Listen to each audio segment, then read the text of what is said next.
സജിത ഷാജി. അവരുടെ ഒരു വീഡിയോ വന്നിട്ടുണ്ട്. ഞാൻ പോയി അവരുടെ ടൈം ലൈൻ മുഴുവൻ അഴിച്ചു പറക്കിയിട്ടൊന്നും കിട്ടിയില്ല. എനിക്കിത് മറ്റുള്ളവരുടെ ടൈം ലൈനിൽ നിന്നാണ് കിട്ടിയിട്ടുള്ളത്.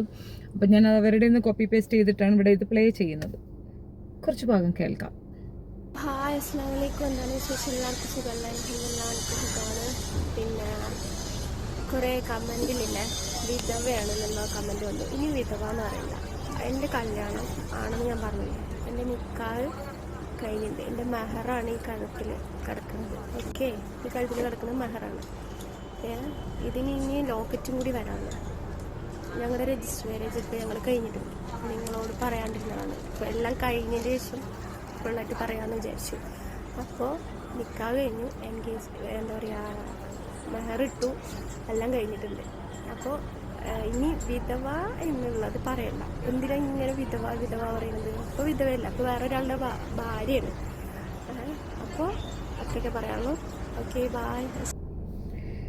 വിധവ ആണ് എന്നുള്ളത് ഒരു അശ്ലീലമാണ്. അതാണ് ആ പെൺകുട്ടിയുടെ വാക്കുകളിൽ കൂടെ കേൾക്കുന്നത്. എല്ലാവരും പറയുന്ന കണക്ക് എന്തിനാണ് അവളെ ആക്രമിക്കുന്നത്, എന്തിനാണ് അവളെ പോയി ഉപദ്രവിക്കുന്നത് എന്നൊക്കെ ഉള്ള ചോദ്യം എനിക്കും ഉണ്ടായിട്ടുണ്ട്. പക്ഷെ അവരർഹിക്കുന്ന രീതിയിലുള്ള ഉപദ്രവമാണ് അവർ വാങ്ങിച്ചെടുക്കുന്നതെന്ന് ഞാൻ മനസ്സിലാക്കിയത്. ഇത് വെരി ബിഗിനിങ് തുടങ്ങിയ സമയത്ത് തന്നെ പലരും വന്നിട്ട് അവരെ പറ്റി ഒന്ന് വീഡിയോ ചെയ്യുമെന്ന് ചോദിച്ചപ്പോഴൊക്കെ തന്നെ ഞാൻ പോയി കാണുമ്പോൾ ഇവരൊരു ഭയങ്കര ക്ലീൻ ഒന്നും അല്ലാത്ത ഒരു പ്രത്യേക അറ്റ്മോസ്ഫിയറിൽ ഇവർ ഭർത്താവ് മരിക്കുന്നതിന് മുമ്പ് തന്നെ ഞാൻ ഇവരുടെ വീഡിയോ കാണുന്നുണ്ടായിരുന്നു. അതിങ്ങനെ കോയിൻസിഡൻസ് ആയിട്ട് വരുന്നതാണ്. പക്ഷേ സിമ്പതി ക്രിയേറ്റ് ചെയ്തിട്ട് ഭർത്താവ് മരണപ്പെടുമ്പോൾ ഈ ഒറ്റപ്പെട്ടു പോകുന്ന സ്ത്രീകളുണ്ടല്ലോ, ഒത്തിരി പേരുണ്ട്. നമുക്കിടയിൽ ഒരുപാട് വിധവകളുണ്ട്, ഒരുപാട് പേര് ഭർത്താവ് ഉപേക്ഷിച്ചവരുണ്ട്. അവർ സിംഗിൾ പേരൻറ്റിങ് കൂടുതലുള്ളത് കേരളത്തിൽ തന്നെയാണ്. ചിലപ്പോൾ അവരുടെ പ്രശ്നം കൊണ്ടോ അല്ലെങ്കിൽ ആണുങ്ങളുടെ ഉപദ്രവം കൊണ്ടോ എന്തുകൊണ്ടായാലും ഒറ്റപ്പെട്ടു പോകുന്ന പെൺകുട്ടികൾ അധികമുള്ള അയേൺ ചെയ്ത് ജീവിക്കുന്ന പെൺകുട്ടികൾക്കൊക്കെ തന്നെ ഇത്തരക്കാരെ കാണുമ്പോൾ ഒരു സഹാനുഭൂതി തോന്നും. സിമ്പതിയുടെ പുറത്ത് ഇവരെ സപ്പോർട്ട് ചെയ്യും. പിന്നീട് ഇവർ കാണിക്കുന്ന തുള്ളിക്കളിയും ഇവരുടെ അഹങ്കാരവും മനസ്സിലാക്കുമ്പോൾ നമ്മൾ ചെയ്തു പോയതിൻ്റെ ആ ഒരു ഇത് മനസ്സിലാവും. അതായത് ഇപ്പോൾ നമ്മൾ ഒന്നും ചെയ്തു കഴിഞ്ഞു, പിന്നീട് നമുക്ക് ഇവരുടെ യഥാർത്ഥ സ്വഭാവം മനസ്സിലാകുന്നത്. അപ്പം നമുക്കുണ്ടാകുന്ന ഒരു ഫ്രസ്ട്രേഷൻ, നിരാശ, ആ നിരാശയിൽ നിന്നാണ് ഈ കമൻസ് ഒക്കെ വരുന്നത്. സ്വാഭാവികമാണ്. അത് മനസ്സിലാക്കാനുള്ള ഒരു ബോധം അവക്കില്ല. നല്ല അഹങ്കാരം തലയിൽ കയറിയിട്ടുണ്ട്. ഇപ്പോൾ ഇതിനകത്ത് കുറേ പേരുടെ കമൻസ് ചെയ്യണം. ഒരു ഭയങ്കര ഒരു റോങ് കമൻറ്റ് എനിക്ക് കണ്ടതെന്ന് പറഞ്ഞാൽ ഇവൾ കാരണമാണ് ഇവളുടെ ഭർത്താവ് മരിച്ചതെന്ന്. സൂചനകൾ എനിക്കും അങ്ങനെ തന്നെ തോന്നിയിട്ടുണ്ടെങ്കിൽ പോലും എനിക്കത് പറയാൻ താല്പര്യമില്ല. കാരണം ഒരാൾക്കും അങ്ങനെ സ്വന്തം ഭർത്താവ് മരണപ്പെട്ടു പോകണമെന്ന് ആഗ്രഹം ഉണ്ടാകത്തില്ല. പക്ഷേ കെടുകാര്യസ്ഥത കൊണ്ട് ഭർത്താവ് അങ്ങനെ ഒരു തീരുമാനം എടുക്കാൻ ചാൻസ് ഉണ്ട് എന്ന് അവളുടെ ഇപ്പോഴത്തെ ഈ നിലപാടുകളിൽ കൂടെ നമുക്ക് മനസ്സിലാവും. ഇവളുടെ ഈ ഒരു വൾഗർ നിലപാടുകൾ കൊണ്ട് തന്നെയാണ് അവൾക്ക് അവളുടെ ജീവിതം കൈനഷ്ടം വന്നെന്ന് തോന്നിയിട്ടുണ്ട്. തോന്നുക മാത്രമല്ല, അതാണ് അതിൻ്റെ സത്യവും. സ്വർണം വാങ്ങിക്കുന്നു, സ്വർണത്തിനെ പറ്റി കാണിക്കുന്നു. അപ്പോൾ ഇത് കാണുമ്പോൾ പൊതുസമൂഹം അല്ലെങ്കിൽ ഇവളെ പോലെ ബുദ്ധിമുട്ടുന്നവർ പലരും സ്വർണം പണയം വെച്ചിട്ട് നടക്കുന്നവരായിരിക്കും, സ്വർണം വാങ്ങിക്കാൻ കഴിവില്ലാത്തവരായിരിക്കും. അവരൊക്കെ തന്നെ വയറ് മുറുക്കി കെട്ടിയിട്ട് 1000-2000 ഒക്കെ ഇട്ടുകൊടുത്തിട്ടുണ്ടായിരിക്കാം. ഒരു ഓപ്പറേഷൻ, 5 മക്കൾ, ആ കുഞ്ഞുങ്ങളെയൊക്കെ കാണിച്ചുകൊണ്ട് അവരെയൊക്കെ ബിസിനസ് ആക്കിക്കൊണ്ട് അവൾ പൈസ സമ്പാദിച്ചു, നല്ല ക്യാഷ് കയ്യിൽ വന്നു. ഇപ്പം ആരോ വിവാഹവും കഴിച്ചിട്ടുണ്ട്. ഇനി അവളെ വിധവയെന്ന് പറഞ്ഞാൽ ആരും അവമാനിക്കരുത്. നല്ല ടാലൻ്റ് ഉള്ള സ്ത്രീയാണ്. ഇവളൊക്കെ ബിസിനസ്സിൽ വന്നാൽ എവിടെയോ എത്തി നിൽക്കും. പക്ഷേ ഫേക്ക് ബിസിനസ് ആയിരിക്കണം, തട്ടിപ്പ്. നല്ല ഫസ്റ്റ് ക്ലാസ് ആയിട്ട് അവളുടെ സബ്സ്ക്രൈബേഴ്സിനെ അവൾ നന്നായിട്ട് അങ്ങ് വലിപ്പിച്ചു എന്നുള്ളതാണ് എനിക്ക് മനസ്സിലാവുന്നത്.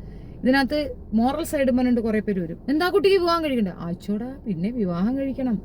അടങ്ങിക്കിടക്കില്ല എന്നുള്ളത് തെളിവാണല്ലോ 5 പിള്ളേർ. ഇനിയും കുട്ടികളുണ്ടാക്കണം, ഇനിയും ഉണ്ടാക്കണം.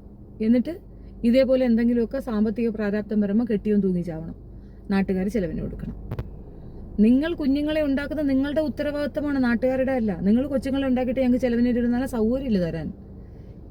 പലരും ചോദിക്കും എന്താണ് അങ്ങനെ ഒരു NGOയ്ക്ക് ഇത് ചെയ്യാത്തത്? താല്പര്യമില്ല, സൗകര്യമില്ല. നിങ്ങൾക്ക് അറിയത്തില്ലേ, കുഞ്ഞുണ്ടായാൽ അതിന് ചിലവിന് കൊടുക്കണം, അതിനെ പഠിപ്പിക്കണം, അതിന് ആഹാരം എത്തിക്കണം, അതിൻ്റെ ജീവിത കാര്യങ്ങളിൽ ഏർപ്പാടാക്കി കൊടുക്കണം. നിങ്ങൾക്ക് അറിയത്തില്ലേ? അറിയാതെയാണോ അങ്ങ് ചുമ്മാ അതുണ്ടായതാ? കാറ്റടിച്ചപ്പോൾ കയറിയതാ? അല്ലല്ലോ. ഇതൊക്കെ ചെയ്ത് കൂട്ടിയിട്ട് ഒരു ചങ്കും നാണോ ഇല്ലാതെ കയറിയിരിക്കുന്ന ഒരു പ്രത്യേകതരം.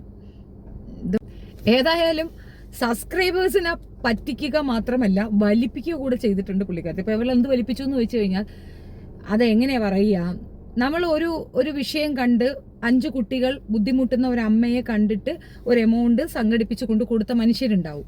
അവരുടെ മുമ്പിൽ അവരൊക്കെ തന്നതൊന്നും വലിയ കാര്യമില്ല, ഞാൻ സ്വന്തമായിട്ട് കഷ്ടപ്പെട്ടുണ്ടാക്കിയതാണെന്ന ഭാവേന അവർ പറഞ്ഞൊരു രീതി ഉണ്ടല്ലോ. അത് ഇവർ പറയുന്ന മറ്റൊരു ടോണുണ്ട്. എന്താണെന്ന് വെച്ച് കഴിഞ്ഞാൽ ഇവരുടെ ചാനലിൽ കൂടിയാണ് ഇവർ സമ്പാദിച്ചതെന്ന്. ഈ ചാനൽ വളരാനുള്ള കാരണവും ഇതുപോലുള്ള ആളുകളുടെ സഹകരണമാണ്. ഇപ്പം എൻ്റെ ചാനൽ ഞാൻ നോക്കാറുണ്ട് എല്ലാ ആഴ്ചയിലും എത്ര ഷെയർ പോയെന്ന്.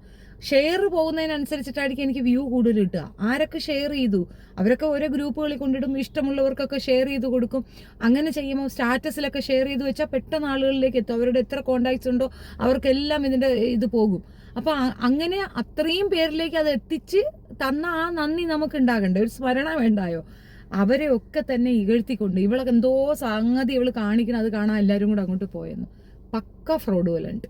ഏതായാലും ഇപ്പോൾ ഉള്ളവർ സ്വസ്ഥമായി ജീവിച്ചാൽ മതി, അത്രേ എനിക്ക് പറയാനുള്ളൂ.